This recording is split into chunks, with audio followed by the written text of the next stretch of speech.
ये कलयुग की बहुत महीन चाल है कि उसके बिना काम नहीं चलेगा और हम तुम्हें काम से युक्त कर देंगे। इसके बिना काम चलेगा नहीं, तुमको रखना पड़ेगा, और जब तुम इसे रखोगे तो हम काम अपना कर लेंगे। कलयुग ने कहा हम अपनी व्यवस्था बना लेंगे। यहां कह रहे जब आप नींद में जा रहे हैं तो बिल्कुल मानो मृत्यु शैया पे जा रहे हैं, आपको उस समय नाम जप में बहुत ध्यान देना है, कहीं मन बहक ना जाए। तो क्या होगा, 5-6 घंटे जो आप लेटोगे ना, वो भी भजन हो जाएगा। हमारा जो सततम योमाम स्मरति नित्यशा है ना, ये पूरा हो जाएगा। नहीं उस समय हम सो जाएंगे तो हमारा 6 घंटे का वियोग हो गया, 6 घंटे भजन रुक जाएगा। और ये 100% पक्की बात अनुभव की कहते हैं, यदि सोते हुए भजन करोगे तो जगते, कई बार तो पकड़ा है कि अगर आधे पद में बेशुद्ध हो गए तो वो पद पूरा जगते ही शुरू हो गया है, मतलब बीच में स्थिति भागवती की रही। जैसे बेहोश करते समय हमने कहा था जब ऑपरेशन के हमें बता देना, तो उनका बाबा अब इंजेक्शन लगाने वाले हैं, तो वो 1 मिनट हमें केवल दीजिए, अपनी चित्तवृत्ति। तो जब होश आया तो वही पहले चिंतन चल रहा था, वही चिंतन। जैसे सोने के समय बेहोश हुए तो जगने के समय वही चिंतन, ऐसे ही इंजेक्शन से जब बेहोश हुए और जब होश आया तो वही चिंतन चल। बहुत बड़ा चमत्कार अभ्यास का है। नींद खुले तब से लेकर गाढ़ नींद आने तक स्मरण में कभी रुकना नहीं। और आपको एक छूट दे रहे हैं, कभी कभी क्या होता है कि एक मंत्र में, एक नाम में जैसे बहुत देर अभ्यास करते हैं तो मन उबने लगता है, इसका स्वभाव है। यह अनुभव की बातें कहते हैं, इसका स्वभाव है नवम नवम। नहीं तो ये मतलब, तो इसको हम लोगों ने कैसे फंसाया है। जैसे गुरु मंत्र जप रहे, अब 2-3 घंटे लगातार गुरु मंत्र जप, अब इसको उबन बढ़ी, अब ये छोड़ रहा है, बीच बीच में पता चलता है छोड़ना चाहता है, छोड़ रहा है, तुरंत इसको नाम में फंसाया। अब थोड़ी देर नाम में चला, फिर उब रहा है, बहुत विचित्र है ये। अब उसको फंसा दिया। उस पीछे की बात अभ्यास के समय, नमामि शमीशान निर्वाण रूपम विभुम व्यापकम ब्रह्मवेद स्वरूपम। चिंतन, पदगान कर रहे, ये भगवान शिव पदगान कर रहे हैं और उसका चिंतन, निर्वाण रूपम विभुम व्यापकम ब्रह्मवेद स्वरूपम। अब अपने यहां अवसर है, सुंदर सुंदर कोई पद गुरु मंत्र जप करते हुए मन जब उबने लगे, राधा वल्लभ श्री हरिवंश, राधा वल्लभ श्री हरिवंश, राधा वल्लभ श्री हरिवंश, इसमें भी उबने लगे, शुरू कर, जोई जोई प्यारो करे सोई मोही भावे, भावे मोही जोई, इसमें भी उबने लगे। सुधा निधि का कोई एक लाइन ले लो, ब्रह्मेश्वरादि सुदुरूह पदारविंद श्रीमत् पराग परमाद्भुत वैभव, ब्रह्मेश्वरादि सुदुरूह छोड़ना नहीं है, तू भाग में नवम नवम दे रहा हूं, नवम नवम। इसको फंसाने के लिए आपके पास अस्त्र हो, जैसे यहां चाकू, यहां पिस्तौल, तलवार, ये वो सब बिल्कुल वीर सजा रहता है, ऐसे ही अपने लोग सजे रहते। छोटा राधा अब एकदम चिपक गया है आके, तो कैसे मारे, तो छोटी चाकू है ना, वैसे राधा राधा राधा, थोड़ा दूरी राधा वल्लभ श्री हरिवंश, थोड़ा और दूरी गुरु मंत्र, बड़े बड़े अस्त्र अपने पास रख ले। बहुत भाग रहा है तो फंसा दिया। प्रथम यथावति प्रणव श्री, अब लग पूरा पदगा, पूरा पदगा उसमें लग, प्रथम यथामति प्रणव। भोजन पाते समय ऐसा अभ्यास किया है, 1 घंटा के पहले भोजन नहीं होता, चाहे 2 रोटी पाना हो, समय लगता है। आराम, एक एक नाम, एक एक, कुछ भी हल्ला मचाओ, कोई फर्क नहीं पड़ेगा, अपना चलेगा। अभ्यास स्नान के समय, भोजन के समय, किसी क्रिया के करते समय, किसी से बात करते समय, सोते समय, ये विशेष स्थान जहां में सावधान रहना है। यहां भजन छूटता है, ध्यान देना, यही भजन छूटता है। चलते समय, क्रियावान होते समय, प्रसाद पाते समय या किसी से बतराते समय, ये सब भजन के छूटने के स्थान है, और यही पकड़ना है भजन को। जब आपको बिल्कुल न लगे तो मानसिक सब बंद कर दो और गुनगुनाने लगो। जो धुनी आपको अच्छी लगे उसी में नाम, कोई नाम लेके, पर संसार का चिंतन ना होने पावे, चाहे जो कुछ तुम जहां तुम्हारा मन आवे, गंगावरी गोदावरी कुछ भी, भागवतिक चिंतन के सिवा संसार के चिंतन होने पर पहले ऐसे अनन्य बनो, फिर बाद में अनन्यता आती। रसना कटो जो अनरट। हाँ भी विषय चिंतन कर रहे हैं, प्रपंच कर रहे हैं, बोले रसना कटो जो अनरटो। और नहीं बोल सकते, प्रपंच बोलेंगे बस। रसना कटो ये शब्द वहां नहीं आते। पहले हम आपको छूट देते, भक्त चरित्र, भगवान के चरित्र, नाम कीर्तन मंत्र जो भी चाहो, संसार का चिंतन मत होने देना, पहले ये पकड़ो। फिर आगे चल करके जब पवित्र हृदय होगा तब ये निष्ठा आती। रसना कटो जो अन रटो, निरखियन फुटो नयन। मान लो संसार का चिंतन नहीं करने देना है इसको। आप जैसे बने वैसे करो भागवतिक चिंतन। कोई नाम ले लो, कोई मंत्र ले लो, तुम्हें जो प्रिय लगे। हम छूट देते हैं, ये हम नहीं करें कि रसना कटो जो अन रटो, ये बाद की बात है। हमें पहले इसका संसार चिंतन रोकना है। कैसे छूटेगा, कैसे छूटेगा, हमें यह पकड़ना है। नहीं तो निष्ठा की बात, जो हरि नाम जगत त्रिशिरोमणि वंश बिना कबहू। हरिवंश बोलेंगे नहीं, हरि बोलना नहीं है, हरि बोलना नहीं, क्योंकि जो हरिनाम जगत शिरोमणि वंश बिना, हरिवंश बोलना नहीं है क्योंकि प्रपंच में रति। तो क्या करो, जो तुम्हें प्रिय लगे पहले उसे पकड़ो। ये हम अंदर की बात करें, प्रवचन की बात नहीं कह रहे। मन को फंसाना है हमें। राम कृष्ण हरि जहां लगे इसको लगा, पहले इसको फंसाओ। संसार का चिंतन न होने दे। गीता भागवत भक्त चरित्र कुछ भी कहीं भी इसे फंसाओ, पहले संसार का चिंतन न होने दो।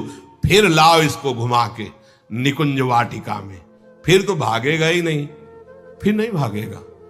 अब सीधे निकुंज वाटिका में किसी महाभाग्यशाली गुरु आश्रित का लगेगा, अन्यथा बहुत प्रपंची मन है। आप आश्रय इधर का लोगे, प्रपंच का चिंतन करोगे, बात बनेगी नहीं। चिंतन छोड़ना है हमें, जैसे बने तैसे संसार का चिंतन छूट जाए तो हम विजय को प्राप्त होंगे।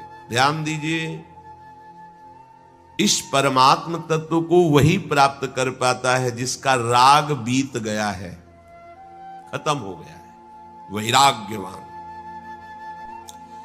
ज्यादा परिश्रम नहीं है वैराग्य में। विवेक नहीं होने के कारण हम वैराग्य नहीं धारण कर पाते। हम बाहरी बातों को वैराग्य ले लेते हैं, ऐसा कपड़ा बदल लेना या कपड़ा ना पहनना या लौकी का कमंडल, मिट्टी का पात्र, तो हम अपने को वैरागी। बात यहां नहीं रुकेगी। वैराग्य का इतना ही मतलब नहीं, ये भी एक बाह्य अंग है वैराग्य का, पर वैराग्य का सच्चा स्वरूप है वीतरागा। कहीं कुछ भी अच्छा नहीं लग रहा, कोई भी सुख आकर्षित नहीं कर रहा, लोक लोकांतर की प्रतिष्ठा, मान, सुख, ऐश्वर्य, व्यक्ति, कुछ अच्छा नहीं। राग खत्म हो गया।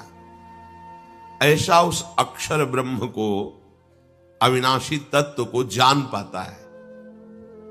जगते भयो फिरे बैरागी। जैसी हरिवंश प्रपंच बंच सब ये काल ब्याल को खायो।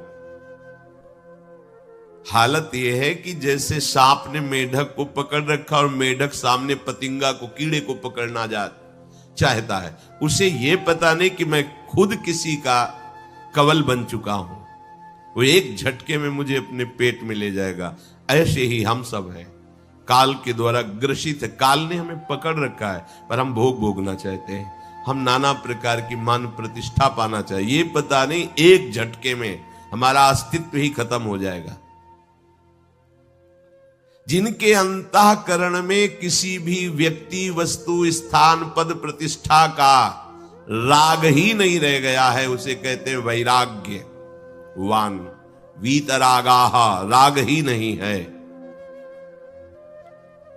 जिनका अंतःकरण निष्पाप निर्मल हो चुका है, जिनके हृदय में केवल भगवत प्राप्ति की उत्कट लालसा जागृत हो गई है, ऐसा साधन संपन्न उपासक परमात्म तत्व में प्रवेश पाता है। अध्यात्म मार्ग की ऊंचाई पर वो स्थित हो जाता है। यदि छंतु ब्रह्मचर्यम चरंती, जिनकी इच्छा एकमात्र भगवत प्राप्ति की है, यदि छंतो, उनको क्या करना होगा? ब्रह्मचर्यम चरंती, ब्रह्मचर्य का पालन करना होगा। प्रत्येक इंद्रियों का निर्विषय हो जाना वास्तविक ब्रह्मचर्य है। केवल जनेंद्रिय से ही ब्रह्मचर्य को नहीं लेते। हमारी प्रत्येक इंद्रिय भोगों से रहित होकर भगवत अनुराग में, नेत्र प्रभु को देखना चाहते हैं, त्वगेंद्री प्रभु को स्पर्श करना चाहती है, घ्राणेंद्री प्रभु के श्री अंग की गंध पाना चाहती है, श्रवणेंद्री प्रभु के वचन सुनना चाहती है। एक एक इंद्रिय अपने प्रभु में लग गई, अंतर्मुख हो गई, बाहर विषयों का त्याग हो गया। इसे ब्रह्मचर्य कहते हैं। पर प्रारंभिक ब्रह्मचर्य में जनेंद्रिय का ब्रह्मचर्य अत्यंत आवश्यक है। यदि जनेंद्रिय जन्य व्यभिचार दोष से युक्त है तो कदापि उसे भगवत प्राप्ति नहीं हो सकती। शुभ गति व्यभिचारी शुभ गति चाहे असंभव। और भगवत मार्ग में सबसे बड़ा दुश्मन यही व्यभिचार दोष है, काम। इसी से हमारा हृदय मलिन होता रहता है, अंधा बटे और पड़ा चबाए वाली दशा रहती। कहते हमें 50 वर्ष हो गए। अरे 50 जन्म हो जाए, तुम व्यभिचार करो, गंदी बातें करो, गंदे चिंतन करो, सो समय व्यतीत कर, अनंत जन्म व्यतीत हो गए, भगवत प्राप्ति हुई क्या? 50 वर्ष से भगवत प्राप्ति हो जाएगी क्या? 5 मिनट काफी है भगवत प्राप्ति में। एक बार नाम काफी है। वो स्थिति तो लाओ। बार बार बहिर्मुख वृत्तियों के द्वारा विषयों में सुख बुद्धि कर लेने से हमारा सारा का सारा अध्यात्म चिंतन बदलता रहता है, इसलिए लाभ नहीं मिल पाता, एक रस चिंतन नहीं रह पाता। बार बार विक्षेपी विषय करते रहते हो, हम सहते रहते हैं और भोगते रहते हैं। एक बार तो हिम्मत करके उठो। अब लो नशानी अब ना नशई हो, एक बार तो दृढ़ बनो। बस मन के अनुकूल चलने की बात को तुम्हें रोकना होगा, तभी तुम्हारे अंदर यदि क्षंतो, ऐसी इच्छा जागृत होगी। पक्का पक्का ऐसा ही है। जब हम किसी विषय के वेग को सहते हैं, विषय नहीं भोगते, तो मन बहुत जलाता है। उस जलन में फिर एक ही बात होती है, बस भगवत प्राप्ति हो जाए, झंझट खत्म हो जाए।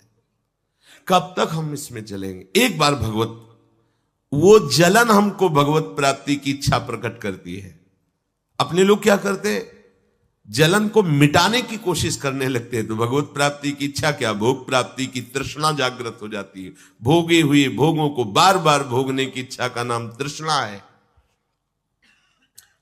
बाहर और भीतर से कोई सहयोगी नहीं, जल रहा है उपासक, तब रास्ता निकलता है भगवत प्राप्ति का, तब इच्छा प्रकट होती। अब नहीं, बहुत जल लिया, अब तो केवल प्रियाजू के समीप जाना है, अब तो प्रभु के सानिध्य में रहना है, नहीं इन भोगों की जलन में जलना है। पर यहां तक पहुंचने के लिए जलना होगा, तभी लिखा सहित सहित बाढ़ है भगति तास्तिति क्षस्व भारत, क्योंकि आगमा पाइनो अनित्यास, ये नाशवान काम क्रोध आदि तुम्हें प्रेरित करेंगे, तुम इनके वेगों को सह जाओ। ये स्थायी नहीं है, आगमा पाइनो है, आने जाने वाले हैं, और ये सहन करने से नष्ट होते हैं, भोगने से बढ़ते हैं। यदि क्षंतो, अगर भगवत प्राप्ति की इच्छा है तो ब्रह्मचर्यम चरंती, ब्रह्मचर्य का पालन करना ही होगा। इसमें कोई गुंजाइश नहीं, क्योंकि आप चल ही नहीं सकते। ध्यान से सुन लो, ये मनोरंजन का मार्ग नहीं है। इसमें मन ही मार तनहारिक वृंदावन में गाज, इसमें मन मारना होगा। प्रायः ये मन को दुलार करने वाले लोग कभी भाग्य से सत्संग में भी आ जाते हैं, कभी श्री विग्रह के दर्शन करने भी मंदिर पहुंच जाते हैं, कभी तीर्थ याटन भी करते हैं, पर इनका कोई लक्ष्य नहीं होता। आज सुन लिया सत्संग, बढ़िया है, लक्ष्य नहीं होता। यहां लक्ष्य वालों की बात हो रही। यदि क्षंतो, यदि तुम्हारी ऐसी इच्छा जागृत हो रही किसी जन्म में भगवत प्राप्ति करनी, तो ब्रह्मचर्यम चरंती, आप सच्ची मानिए, जिसके निकालने में तुमको सुख की अनुभूति हो रही, उसको रोकने में कितनी सुख की अनुभूति होगी। उन्मत्त हो जाओगे, बहुत जल्दी आपके सारे के सारे करण भगवदाकार होने लगेंगे यदि आप ब्रह्मचर्य का पालन करेंगे। शरीर स्वस्थ, हल्का, मन प्रसन्न, नींद आदि पर विजय, कितने गुण ही गुण। और ब्रह्मचर्यहीन आलस्य, प्रमाद, भोगों का चिंतन, मन का डिप्रेशन में पहुंचना, कमर में दर्द, टांगों में दर्द, सर में दर्द, घबराहट होना, बिना किसी कारण के मन भयभीत हो रहा है, भोजन अपच हो रहा है, बिना किसी प्रक्रिया के वीर नाश हो रहा है, बिना किसी प्रक्रिया के।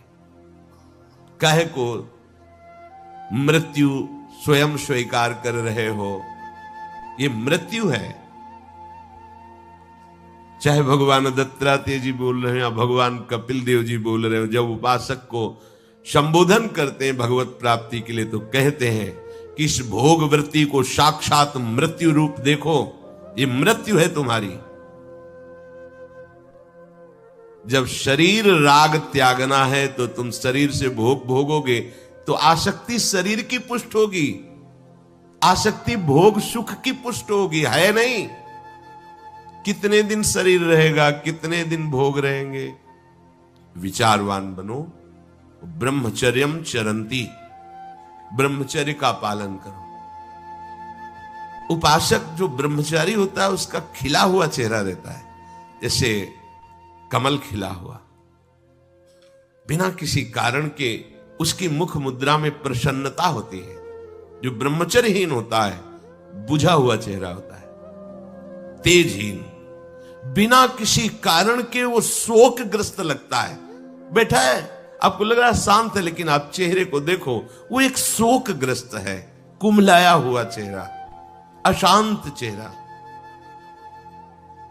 मुख प्रसन्न, तन तेज विराजा, यह है ब्रह्मचर्यम चरंती।